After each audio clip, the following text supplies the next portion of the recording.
Sumenep, sebuah kabupaten yang terletak di ujung timur Pulau Madura, adalah tempat di mana tradisi dan modernitas berpadu dengan indah. Sebagai salah satu daerah yang kaya akan sejarah dan budaya, Sumenep memiliki pesona tersendiri yang tak hanya terletak pada keindahan alamnya, tetapi juga pada kekayaan budaya lokalnya. Kota ini dikenal dengan kekayaan warisan seni. Salah satunya adalah batik Sumenep yang memikat dengan warna-warna cerah dan motif-motif khas yang syarat makna.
Assalamualaikum warahmatullahi wabarakatuh.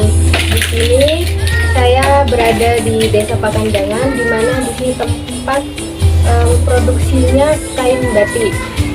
Nah, di sini saya bersama dengan Ibu Nurhasana selaku pembuat batik Al-Qomar. Baik, Ibu bisa dijelaskan untuk tempat lokasi di sini itu di mana? Ini batik Al-Qomar itu tempat berproduksi dan juga ini ada tempat untuk display ya, itu di Desa Pakandangan Tengah, Dusun Lok Lorong, Desa Pakandangan Tengah, tepatnya di selatan pom bensin Desa Pakandangan Tengah, Kecamatan Bulto. Mungkin saya di sini ingin menanyakan 15 pertanyaan Ya. Ibu mengenai batik ya, Ibu. Untuk pertanyaan pertama itu apa itu kain batik menurut Ibu?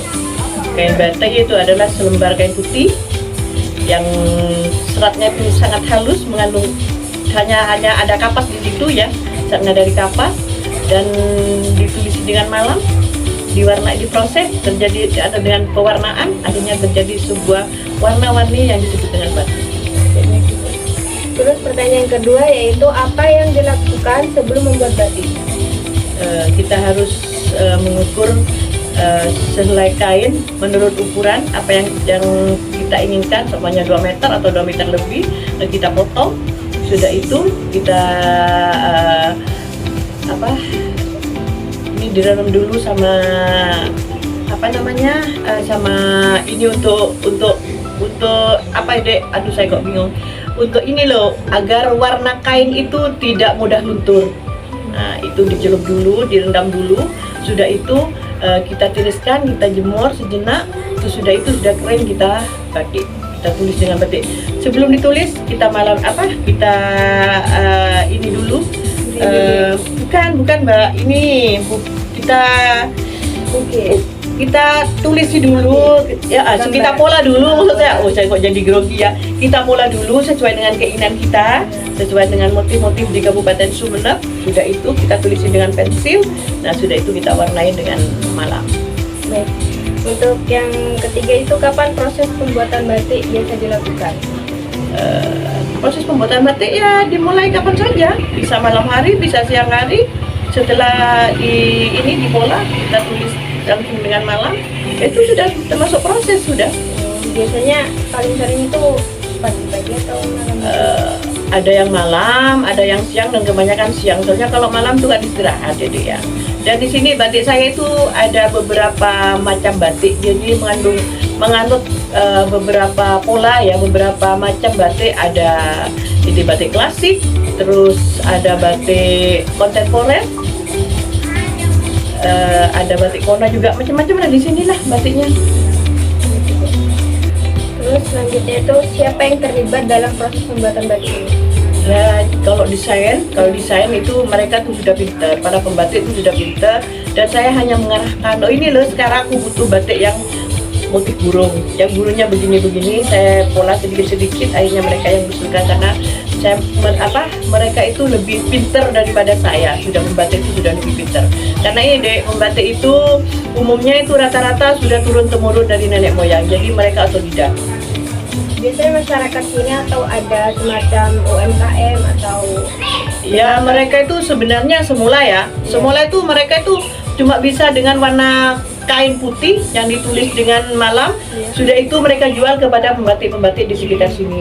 Nah, pada waktu itu mereka tuh butuh gini, Mbak, coba di sini dikumpulkan para pembatik, bagaimana bisa untuk diwarnai. Akhirnya saya itu akhirnya saya itu berusaha dan datang ke Disperindak sama koperasi pada waktu itu, koperasi. Akhirnya saya mendirikan sebuah koperasi. Pertama saya mendirikan sebuah koperasi, terus mereka kumpulkan di masjid. Di sini ada masjid namanya Al-Qomar, makanya nama batik saya itu namanya Al-Qomar. Nah, situ dikumpulkan para ibu-ibu pembatik. Akhirnya saya berinisiatif untuk menyatukan mereka dalam satu naungan, dalam satu wadah yang disebut dengan Koperasi Wanita, Koperasi Pos Daya Al-Qomar, Pos Pemberdayaan Masjid Al-Qomar sebenarnya, begitu deh. Akhirnya saya minta bantuan dinas koperasi. Pada waktu itu saya langsung dikasih bantuan sama bupati sebesar 6 juta. Itu saya berikan semua bahan. Akhirnya mereka sampai sukses sampai sekarang. Berarti kumpulan dari mungkin dari pembatik. Sebenarnya ini merupakan pos pemberdayaan di sini ya, Dik. Pos pemberdayaan. Makanya kemarin dari Unija itu kan yang dibina itu, yang di sini yang diajukan itu yaitu masalah koperasinya. Masalah koperasinya karena termasuk berhasil di sini di koperasinya. Ada simpan pinjamnya juga yang bermula dari pembatik itu disatukan sampai sukses seperti sekarang. Jadi mereka membatik dan bahannya dari saya gitu loh, Dik. Udah puas? Ya. Selanjutnya itu apa yang mendasari motif pembuatan batik? Ya, sesuai dengan permintaan dan sesuai dengan perkembangan zaman. Kalau permintaannya, Ibu saya mau minta ini motif burung yang gini-gini, Ibu saya minta burung merak yang gini-gini, akhirnya saya bikin. Kayak kemarin saya ke Surabaya, langsung ada yang minta, Bu tolong dong saya bikinkan yang motif ular naga kayak gini. Saya coba untuk bikinkan ini. Berarti lebih banyak ke semacam flora dan faunanya itu. Ada ya, kebanyakan itu. Dan motif Sumenep itu ada dua, Dek. Yang paling menarik dan paling unggul di Sumenep itu motif bunga dan motif burung. Selanjutnya itu mengapa dalam proses pembuatan batik menggunakan bahan lilin? Ya, kalau nggak lilin nggak bisa masuk di warna. Karena lilin ya, kita selai kain. Ya. Selai kain kita tulisi. Nah, kalau motif seperti ini motif Sumenep yang lagi retren di Sumenep ya sekarang. Padahal ini bukan batik kuno loh ya, maksudnya.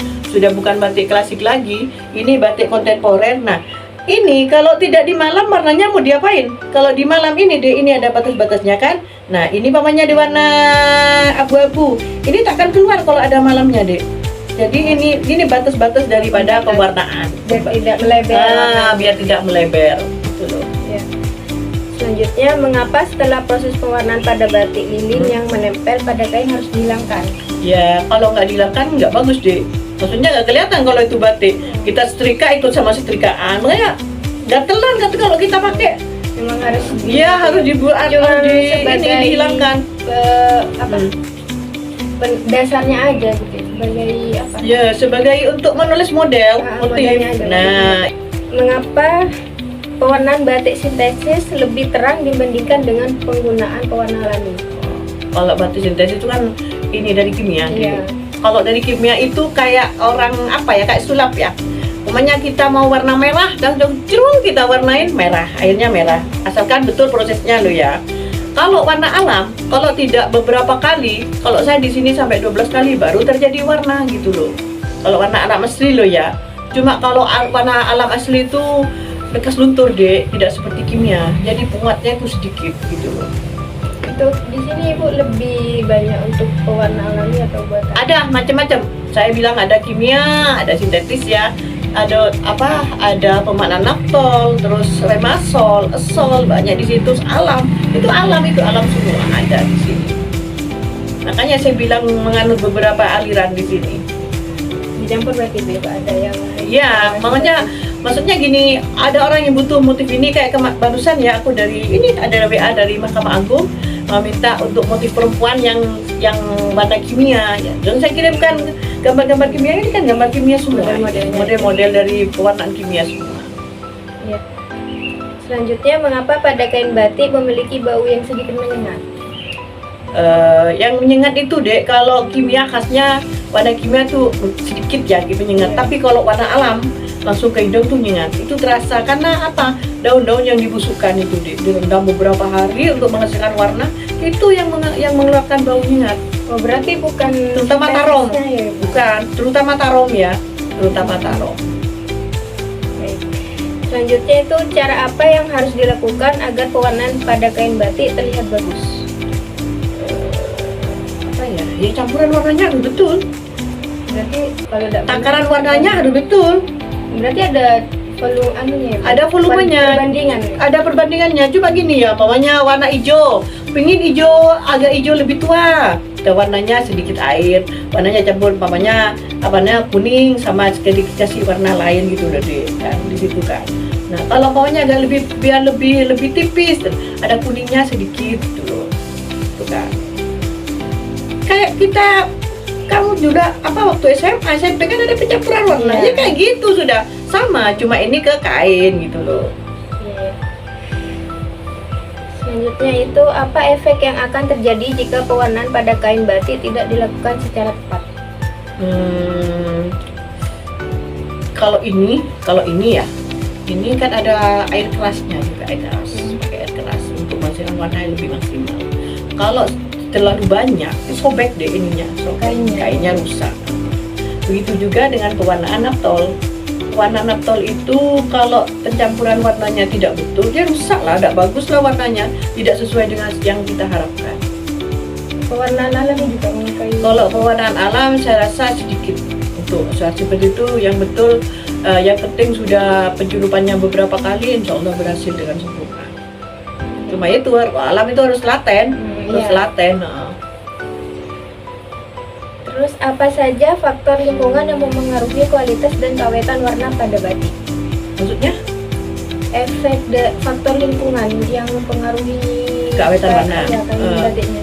Kalau kita pakai dari pencucian itu kalau bisa jangan pakai deterjen deh, habis ya, jangan dimasukkan mesin cuci, itu cara-caranya ya. Kan kebanyakan orang kalau tidak ada pencuci batik khusus batik, kita pakai sampo aja, itu sudah bagus gitu. Tapi kalau batiknya itu batik kuat warnanya, itu pakai deterjen sedikit gak apa-apa, pokoknya jangan dimasukkan mesin cuci. Cara mengetahui itu batiknya kuat warnanya itu dapat deterjen. Kita tuh pencucian dari pertama biasanya itu nggak luntur. Kalau kuat itu nggak luntur deh. Tapi kalau kayak alam memang bukan nano karena sudah dari alami. Nah itu warna pertama mesti agak ini, agak kucel ya. Ya itu sudah jangan pakai deterjen, eman hilang warnanya. Tuh jangan dijemur di matahari gitu aja. Di bawah ya, di bawah ini atap ya. Selanjutnya apa ide awal yang menyebabkan motif batik menggunakan unsur salah satunya hewan dan tumbuhan? Kalau di Sumeneb, kalau saya itu rakyat masyarakat Madura itu umumnya kan pakai warna yang cerah-cerah. Itu menyatakan bahwa orang Madura itu berani, siap, berani dengan warna yang cerah ya. Terus mengapa pakai motif burung, pakai motif burung dan bunga itu menandakan kesenangan. Jadi pembatik itu ya, kalau ingin bikin motif, jangan pas hati itu lagi ruwet, tidak akan bagus hasilnya. Itu loh, iya. Jadi batik itu kan tuayan hati ya, kita tulis di situ. Nah, kalau hati kita gembira, terlihatlah di hasilnya itu. Nah, makanya kebanyakan yang menggunakan motif bunga, hati yang lagi berbunga. Nah, burung apa? Kenapa banyak binatang ya? Binatang yang laris kayak burung. Umumnya tuh burung di sini nih. Batik-batik saya umumnya burung. Saya punya cita-cita ingin terbang tinggi terus. Tuh. Ada filosofinya ternyata. Ya, ada filosofi. Baik. Untuk soal selanjutnya, apakah ada proses pembuatan batik selain menggunakan batik tulis? Ada sih cap, cuma saya nggak mengenal cap. Cuma lebih fokus ke tulisnya. Iya, tulis. Untuk pertanyaan terakhir, bagaimana proses pembuatan batik dari awal hingga akhir? Pertama, kain dipotong sesuai dengan ukuran kain putih. Nah, sudah itu kain putih, nah kayak gini nih. Nah, kayak gini nih kain putih. Ini kebetulan nih kain katun sutra. Macam-macam loh ya kainnya. Ada katun sutra, ada sampores, ada sampores primis, ada super B, ada 3 bendera, ada kereta kencana yang lebih bagus lagi. Pokoknya macam-macam deh. Nah, kita itu sesuai dengan ukuran, kita ukuran ini 2 meter 3. Biasanya di sini tuh antara 2 meter 2,30 deh. Kebanyakan. Ada juga sih yang 3 meter. Nah, sudah itu kita desain apa yang kita inginkan di situ kita gambar. Kalau di Sumeneb itu biasanya motifnya itu sudah berpola. Jadi bagian badan depan, bagian belakang, bagian lengan tuh sudah ada. Nah, itu sudah dipola, sudah ada pola, sudah benar. Nah, kita reng-reng namanya. Itu reng-reng. Sudah kita batik dengan malam. Itu reng-reng jadi bagian motif-motif yang besarnya aja, Dek. Nah, kayak gini. Nah, ini kan motif besar. Nah, ini nih. Kayak ini reng-reng, di reng-reng ini namanya. Nah, sudah itu sudah betul, sudah ini. Apa supaya warna kita menghasilkan merah ini. Jadi jangan dibatik dulu yang kecil-kecil ini. Sudah ini kita celup ke warna merah dulu. Nah, warna merah kan. Nah, untuk menghasilkan warna lain, ini di pink, ini di coklat, Dek. Nah, ini kan sudah kain ini kan sudah warna merah, merah dasarnya. sudah di batik yang besar-besar ini kita warnai merah, celup merah diangkat. Kita batik lagi, Dek, ini yang kecil-kecil. Nah, ya. Sudah itu untuk warna terakhir, celupkan aja ke hitam. Nah, jadinya warna hitam. Kalau sudah dilorot nanti ke air yang panas itu terakhir, Dilorot itu apa itu? dicelupkan warna ke air mendidih untuk melunturkan lilin. Nah, kebetulan di Pakandangan Tengah ini ya sudah ada mesin pelorot malam. Kemarin itu dari Undija itu kasih bantuan ke pembatik yang dekat sana sama Pak Kalebun di sana di dusun lain ya. Tapi masuk sini. Jadi ini pembatik-batik sini tuh yang dulunya hanya bisa melorot 1, 2, 3 batik, sekarang sudah bisa sekaligus, meskipun dengan 50 batik langsung masuk sekaligus ke mesin pelorot itu. Tuh. Ini warnanya sesuai dengan kesukaan, Dek. Kalau warna ini dicolet, ada pink dicolet, nah ini dicolet gitu. Ada memang ada bahan untuk mencolet. Jadi kayak orang melukis. Nah, ini. Kalau ini diwarnai merah, Pakai cantik merah. gitu ya, Ibu? Enggak, kalau yang colet pakai kayak kuas. Kuas biasa. Kayak kuas, kayak kapas itu, Dek. Kapas diikat sama kayak anunya telinga. Oh, iya, iya.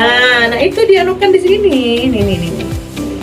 Warnanya kayak gini gitu loh. Berarti kalau tidak ada pesanan dari orang, berarti sesuka hati yang Sesuka membuat. hati, ya sesuka hati. Jadi orang datang ke sini tuh tinggal milih aja mau sukanya warna apa. Mungkin itu saja, Ibu. Terima Ya, kasih. terima kasih sudah juga. mau diwawancarai.